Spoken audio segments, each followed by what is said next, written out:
جی السلام علیکم ورحمۃ اللہ وبرکاتہ۔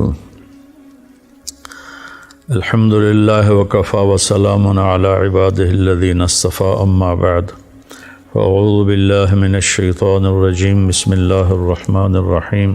لن ینال اللہ لحومها ولا دماؤها ولکن ینالہ التقوی منکم۔ میرے محترم بھائی اور دوستو، عزیزو، بچوں بچیوں، اللہ تعالیٰ کی طرف سے اس عید کے موقع پر ہمیں قربانی کا حکم دیا گیا ہے۔ سنت، میرے نبی نے فرمایا سنت ابی ابراہیم، میرے باپ کی سنت ابراہیم علیہ السلام۔ اللہ کے نبی خود، آپ کا معمول تھا اشتراک ابشین، آپ 2 چھترے خریدتے تھے، سمینین موٹے ہوتے تھے، اقرنین ان کے سینگ بڑے بڑے ہوتے تھے، ملیحین وہ بڑے خوبصورت ہوتے تھے، موجوعتین وہ خصی ہوتے تھے۔ تو ایک کی قربانی کرتے تھے، پوری امت کی طرف سے، آنے والی پوری امت کی طرف سے قربانی فرماتے تھے، اور ایک کرتے تھے اپنی طرف سے، اپنے گھر والوں کی طرف سے۔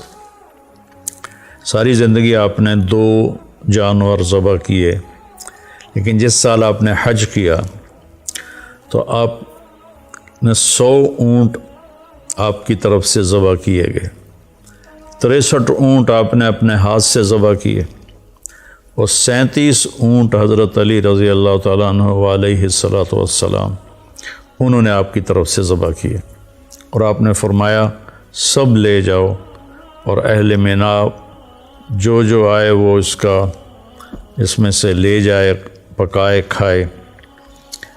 تو چونکہ آپ کی عمر 63 برس تھی تو آپ نے 63 اونٹ ذبح کیے۔ ایک اونٹ میں 7 حصے ہوتے ہیں، ایک اونٹ 7 انسانوں کی طرف سے ہوتا ہے۔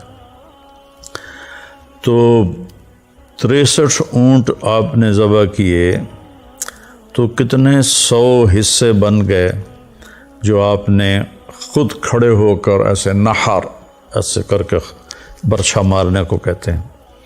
اور ایک عجب منظر دنیا نے دیکھا، نہ پہلے دیکھا نہ بعد میں دیکھے گی، کہ 100 اونٹ کھڑے کیے گئے، ان میں سے 5 اونٹ پہلے لائے جاتے تھے، پھر ان میں سے ایک کو اللہ کے نبی کے سامنے پیش کیا جاتا تھا۔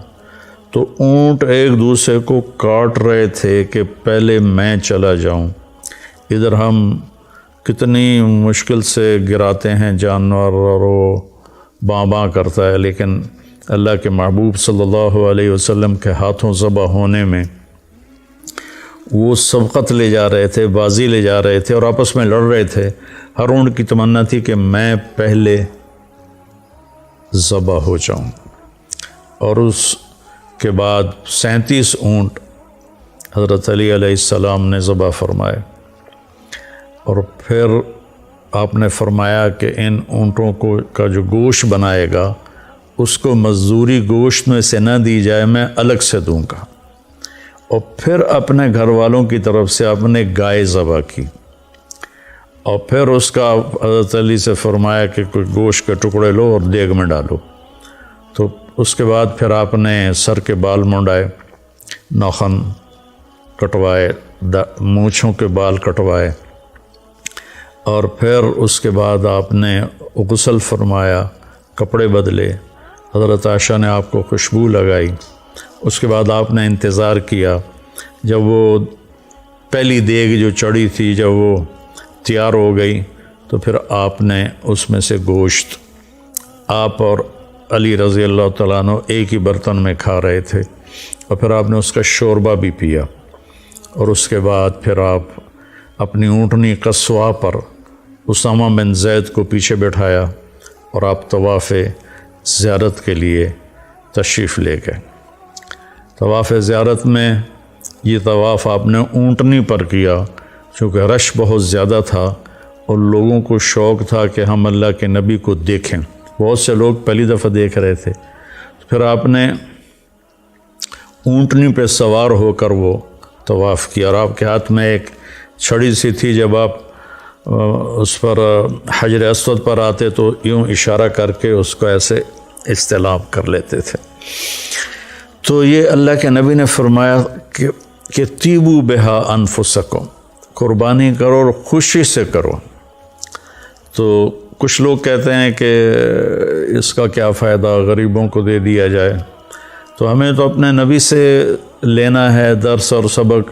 آپ کے زمانے میں تو بہت غربت تھی، تو 100 اونٹ کتنے ہزاروں درم کے بنتے ہوں گے، وہ آپ غریبوں میں بانٹ دیتے۔ تو یہ اس طرح تقابل نہیں کرنا چاہیے، یہ بہت بڑی نادانی کی بات ہے۔